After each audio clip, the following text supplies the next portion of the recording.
Hello, this is Niswander, and I'm here at the Green Festival Expo in Los Angeles with Moby, who is a DJ, musician, environmentalist, activist, all of the above, photographer. Moby, how are you today? I'm fine, thanks. I'm a little confused.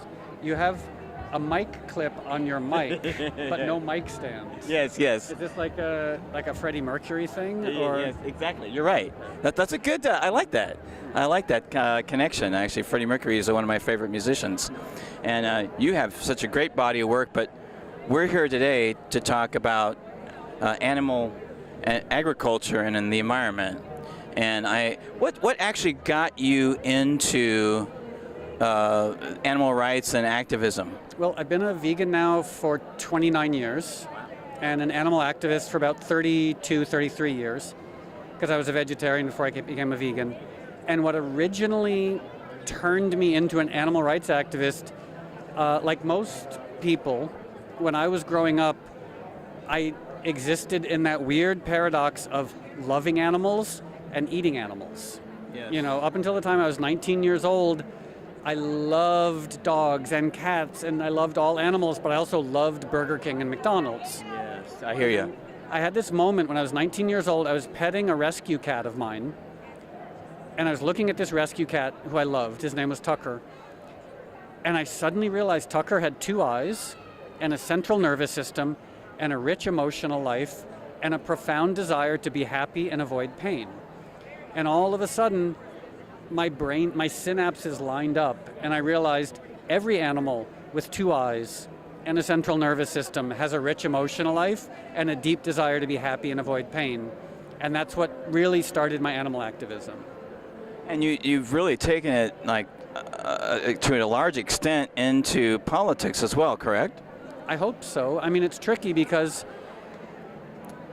animal agriculture as a cause is very challenging because clearly humans have been eating meat for a long time. Meat is a very integral part, maybe not integral, but a very central part of a lot of traditions and cultures. Meat is also incredibly subsidized. Yes. So there are a lot of people making billions of dollars, not just off of meat and animal products, but off of the subsidy system.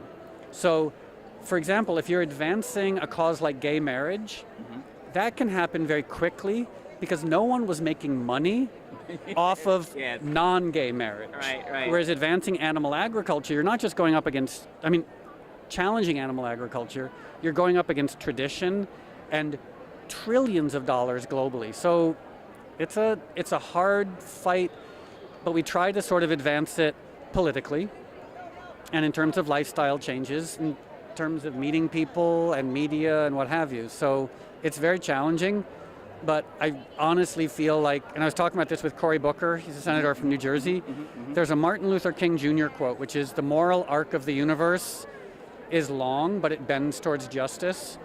And I really think that the same way in which we now look at, women not being allowed to vote, or slavery, or cigarette smoking, or DDT, or lead paint, like we evolve and we realize that there are better ways of doing things. And I think ultimately we will realize that there are better ways of feeding people and having stewardship for the planet and taking care of animals than using animals for food.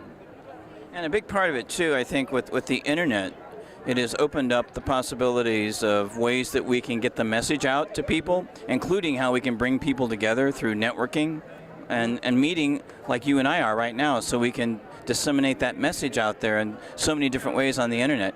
What are your thoughts about going forward in this country right now with the political election? I know that on your Facebook page you made some comments about Jill Stein and Gary Johnson. What are your thoughts about that and how all of this should actually affect policy? Have you actually worked on changing policy? I've tried. It's very tricky because the animal agriculture lobby is huge and powerful, and they spend hundreds of millions of dollars influencing policy. And they also know how to do it. So there's certain organizations like the Humane Society with Wayne Pacelles, PCRM, where they can try and change policy, but you're going up against a monstrous lobby. Now, right now, what are your latest projects? I know you have the Circle V Fest coming up, which we'd love to cover if you are open to media coming in and doing that. And also you wrote a memoir, I understand, and you have a new vegan restaurant. Tell us all about that. Okay, so I started a vegan restaurant. I've got the hat right here. Yeah. It's called Little Pine. It's in Silver Lake, and 100% of the profits from Little Pine go to animal welfare organizations. Fantastic. And I'm starting a festival called Circle V with my friend Tony from No Doubt and Mercy for Animals, and that's October 23rd. And again, 100% of the proceeds go to Mercy for Animals. And I put out a memoir called Porcelain. There are no proceeds from that, so I don't know where they would go, but I assume if I make money, I try to give it to animal welfare organizations, because animal welfare, animal rights, that's my life's work.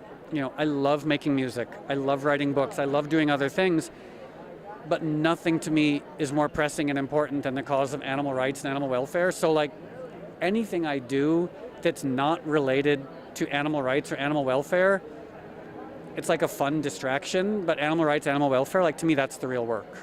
I understand. I'm with you on that, specifically with issues I look at. So, Moby, thank you so much for being on the Nowman Show. This was very informative, and we look forward to seeing what's coming down the road with every project. And I intend to stop in at that restaurant. I love vegan food. Oh, thanks. Well, and I hope you find the rest of your mic stand. Thanks very much. Thanks again, Moby. Have a good day. Nice to see you. Nice to see you. Hello, this is Niswander, and welcome to the Nowman Show. I am here with Jack Bennett, who is a licensed California real estate broker and a student of labor and economics. Mr. Bennett has consistently spoken out against free trade agreements that ruin the lives of hardworking people. Mr. Bennett has a bachelor's degree in business from the University of Southern California. He's married and has a 23-year-old daughter, born in Los Angeles, and he's lived his entire life in Los Angeles. Jack, welcome back to the Nowman Show. Great to be here. Nice to be here. Yes. Now, as we have talked about before on this program a couple of times, the Trans-Pacific Partnership, and of course now the whole text is online, and we can get a better idea of what that's about. Looking forward at this now, we have lost millions of jobs, and I think it's interesting to note that there's literally no discussion about creating jobs. There's this assumption that we have a low unemployment rate without actually adding all the complete data into that to better understand what that means. Like, for instance, when you say unemployment goes from 5% to 4%, what does that mean? You know, there's a lot of missing data there. Also, too, in the presidential election race, we've heard Bernie Sanders over and over again, at least I have on 4 occasions, hearing him speak, talk about creating infrastructure jobs, with decent paying jobs, as the word he used, decent paying jobs. And of course, Jill Stein has talked about what she calls an emergency job program as part of her Green New Deal idea. But other than that, it's kind of vague, and especially people don't talk about how those jobs would get paid for. So you work in the real estate market here in Los Angeles, and there's no jobs. How can people buy homes if they can't afford to pay for them? That's a great question. First of all, I'd like to remind the viewers my opposition against the Trans-Pacific Partnership was based just on that centerpiece that if you don't have a job, you can't live. If you can't live, the discussion ends. Specifically, what I'm trying to say is now finally I think most of America is waking up to this horrible trade agreement where the super corporations will take their jobs and export it to, let's say, Malaysia, so that laptop that you want to buy, $800 or $900 or $1,000, most of the money would go to Malaysia, which most of the money would end up in the super corporations' hands. Mm-hmm. That's starting to stall. They're starting to cough. They're starting to have some world-class power to oppose that, but we'll see. Mm-hmm. But do you think there is another real estate? We had a real estate bubble, 2007, 2008, 2009. Right. Is there another one in the future coming up? I think there's going to be a burst, but it'll be a different type of bubble burst. What I mean by that is there's a huge rental market that has opened up in the last 5 years. And there'll be for renters. But the true buyers, as I said, are investors now. There's not that many people that are buying and occupying for themselves. Yeah. And so we're going into uncharted waters. So we don't really know what could be coming down the pike. Right. But I do know this: if you don't have a job, you don't pay rent. Yeah, that's right. If you don't have a job, you don't make a house payment. Yes. And so, although there are a few choice jobs, and if you're making a lot of money, it's a wonderful time to be on the west side. Right. But if you're making a medium income, $60,000, $70,000, and that's you have a considered family, median income now in Los Angeles. Los Angeles median income is $55,000, and if you pay $2,500 or $3,000 a month in rent, you're blowing out. You're living again day to day or credit card to credit card, lifting from one credit card. Once you blow that up, borrow another one, and that could have disastrous effects. But what we have to do is increase the employment base, the job base, and make sure that that is spread out. We have to increase the educational base. I used to think, and I was stupid when I was younger, I used to think, well, I'm getting an education. You were less aware, less educated. Right, and I was selfish too, and I let other people program. Yeah. When I was younger and I was going to USC, well, I'm getting a USC degree and I'm going to be smart. And as I drive around, I could feel smart. I'm smarter than most people in Los Angeles. What a stupid, idiotic thing I was thinking about. If your fellow man or fellow lady is not educated, that will drag you down and you'll die with them. So we have to help everybody. We have to help educate everybody. So what is your take on free education? Do you think we should provide? There is a proposal that was put out to the Clinton campaign, and I think it was something like $125,000 if a family's yearly income is $125,000 or less, free college. The benefits of education will be astronomical. We have just barely scratched the surface of what goods and services we can produce, and only through high quality education for everybody, and have folks pay a little bit for it. When I was going through school in the 70s and 80s, it was reasonable. It was okay. Now you're talking hundreds of thousands of dollars for an education, hundreds of thousands of dollars for an MBA. It's an outrage. It's a luxury rather than a necessity for some people. It's a huge luxury. Most people can't afford a Bachelor of Science, a quality Bachelor of Science. Most people can't afford an MBA, or imagine doing your thesis. Or doctorate, Right, but the better educated people, more income and more jobs. And that's true. And another thing too that is astronomical in cost is the healthcare industry.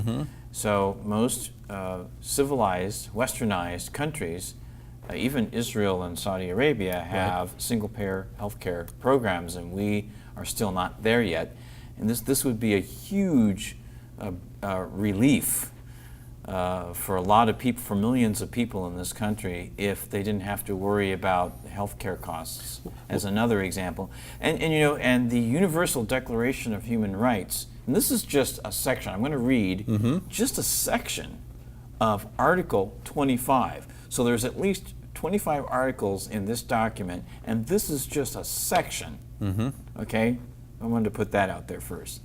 Everyone has the right to a standard of living adequate for the health and well-being of himself and his family, including food, clothing, housing, and medical care and necessary social services, and the right to secure in the event of unemployment, sickness, disability, widowhood, old age, or other lack of livelihood in circumstances beyond his control. That's perfect. That's great. That's one excellent.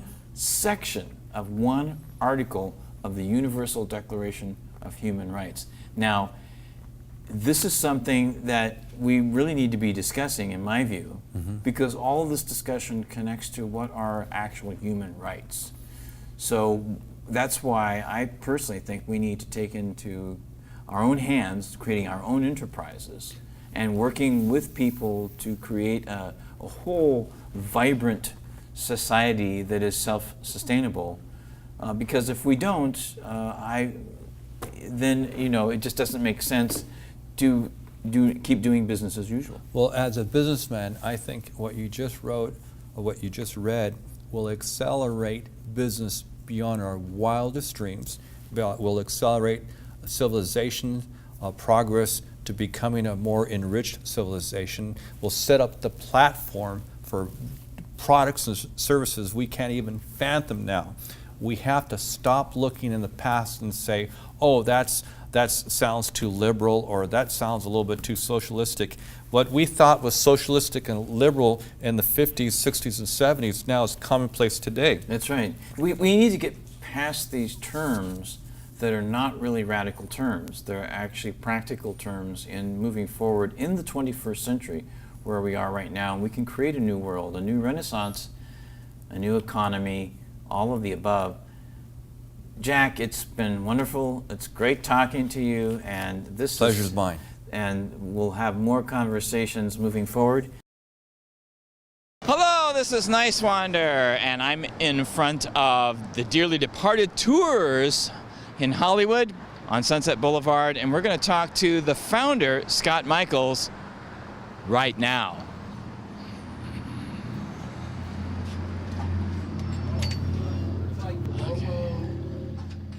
How are you, Scott? Thank you for being on the Nowman Show. Thanks for asking. Oh, this is fantastic.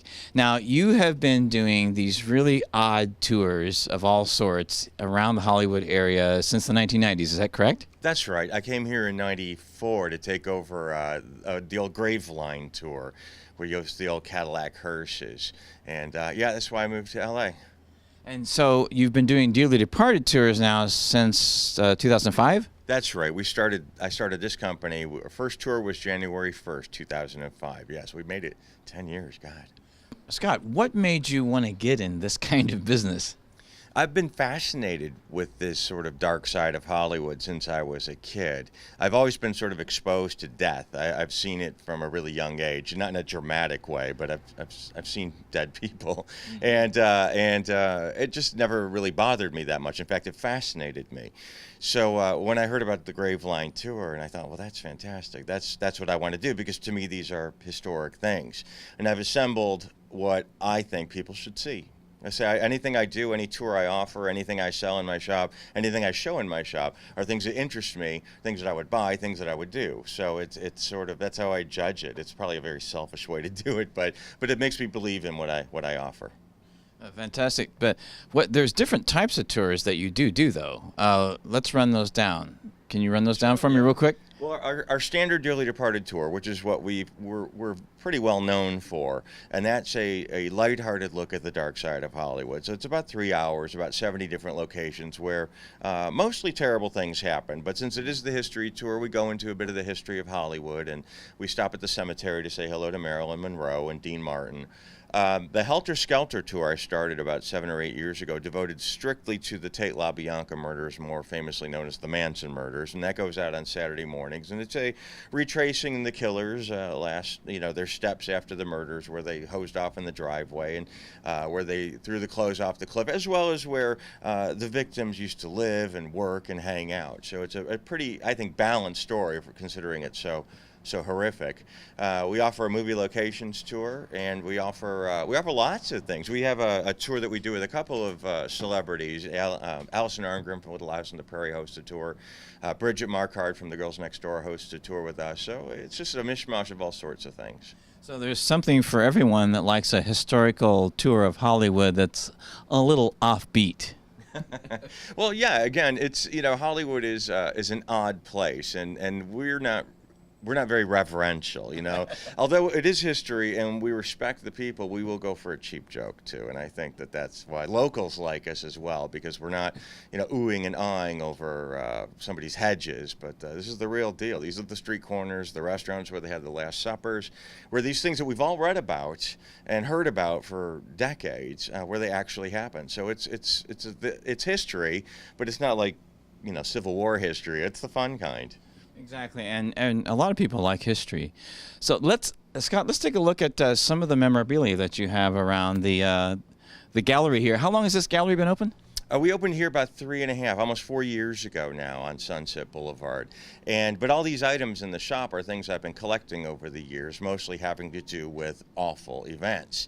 Although there are some nice things in here that have been loaned to us. Marilyn Monroe's cake pan and a telephone bill, and my little friend Sadie's costume from the Rocky Horror Picture Show. But also we have, a piece of Sharon Tate's fireplace and a tile from the pool that Brian Jones of the Rolling Stones drowned in. So let's take a look at that stuff. All right, let's go. and what, this is a rock from the Sharon Tate Polanski place? That's right, yeah. They destroyed the house in 1993. And I went up there and I call it liberated a large portion of the fireplace. Really? Wow. And it's here because it's history. Again, I don't have millions of dollars to save a house or a restaurant or a hotel that's been torn down, but I can hop a fence and grab a brick from it, and that way everyone can see it. It may be, to some people, it's just a lot of junk, but to me, it's more important than that. It's a piece of history. That's fantastic. What else do we have here? Well, there are other things like funeral flowers. This is a restaurant menu from Mezzaluna where Nicole Simpson had her last supper. Oh, wow. This photograph of Rock Hudson standing by the bed that he died in. He died in 1985 in this bed. Now, this bedpost that you see right there is this bedpost. Oh, wow. Wow. And it's all sorts of things. A piece of John Denver's airplane that disintegrated when it hit the ocean. Wow. A tile from the pool that Brian Jones drowned in, who founded the Rolling Stones in 1969. He drowned in the pool in England, and that's a piece of it. These items were donated to me. These were in Jean Harlow's dressing room when she died in 1936. Wow. And one of my favorite pieces is the pink suitcase. Ah, the pink suitcase, which is... Jayne Mansfield. She packed this the night she was killed. This was in the accident that killed her in 1967. So this was in the car. This was in the car. And there's in this little heart-shaped box you can see, that's some of the glass from the windshield. That is all that's left of the heart-shaped swimming pool. There's some pink bricks from the house when they tore it down. And right below that is a lock of Manson's hair that somebody sent me recently. Wow, that's bizarre. It runs all over the place in here. But yeah, upstairs, downstairs, I have Karen Carpenter's bathroom sink, a piece of the Hindenburg. Oh, a piece of the Hindenburg? Carol Lombard's plane crash. It's all over the place in here. So there's all sorts of weird things banging around here at nighttime. And this is an outfit here from a friend of yours who was in the cast of the Rocky Horror Picture Show? That's right. Yeah, Sadie Corre. She was 4'2". She was the smallest of the Transylvanians that did the time warp, and she and I became very good friends. I lived in England for several years, and I co-wrote this book about Rocky, and I became friends with a lot of people that made the movie, and Sadie was my best friend. And actually, of course, we're going to be showing this at a different time, but actually on this day, I think it's NBC is airing a reunion of the original cast of Rocky Horror this morning. I found that this morning, and all those people were terrific to me. Every one of them gave me an interview for my book, and just a nice group of people. It was an honor. I spent most of my childhood with these people, or my teens, so it's a real honor to give them tribute when I did that. And it's been, 50 years now, I believe. 40 for the film, and the show came out 42 years ago. Wow. So we're coming up on a 50. Wow, that's amazing. That's amazing. Well, thank you so much, Scott. This is Niswander and the Nowman Show with Scott Michaels from Dearly Departed Tours, and you're watching the Nowman Show. Now, you do tours all year long, like... The ghost tour that we offer. Yeah, we started that about a year ago, and it runs all year round on Saturday nights. And it's a walking tour of Hollywood, but instead of one of those paranormal tours where you're getting meters and things like that, it's hosted by The Undertaker with a big top hat and a Victorian veil and a candelabra walking through the streets of Hollywood. And it's really fun. It's more of a Ghost and Mr. Chicken sort of experience, or the Haunted Mansion sort of a thing. It's just good fun. They're real ghost stories, and I wouldn't hire somebody that would make it annoying. He's just good fun. That sounds great. And what do you have to say, Marilyn? Oh, it's Marilyn Monroe. All right, don't you just love it?